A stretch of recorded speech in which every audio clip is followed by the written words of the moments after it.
Nermala Kenyam Biakamal ka Nuer online TV channel de nere yene diala kontilin ka roine guatame jaw banding guasame bana roacha ka kwi kwaran kaf unit state ka jaw mishalat guasame kan konon yami jiram jidit gore jeno deri channel me de je nyak nasen ko ken ka del subscribe ka Nuer online TV channel ban cho ka jaw ndana gor kon leng do guatame Unit State Governor Riek Beam Top and Walare which Unit State Shikwar Ki Commissioner Governor Riek Beam Top Chapiet Kajan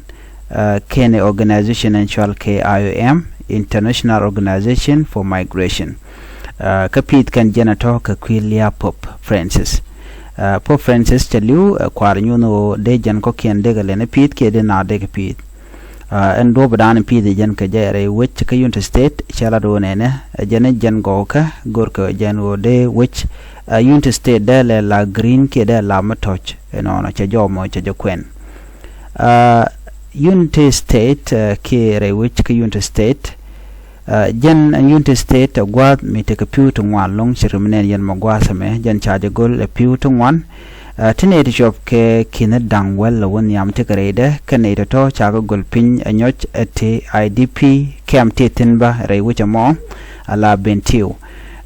ki IDP cam and tere wike bentiu lote and guasamone guachi tianga piwo katinate shop ko well tikatinare guasamone chirek biem top chejo wadana chakwen chela no piedjen guaya jan mi pine janone kune participate ka dobran bnede jenti shop ke milioni bne ke pit ko buwech Unit State be betika gwen mo gwa ki betika nen mo gwa cha jomo cha jokwen ka dobran en cha ilat ke je wan wala chikana mo chikana lat ko de Unit State da la green ke da la matoch kan dobran ndong de na de lo dien der tet ke je ka dobran chikana lat jo me jen jodan di link Nuer online TV channel and wala changa jen dangro barro ka paingwan ron kina dangro idi jen dangro di cha biata kamal bye bye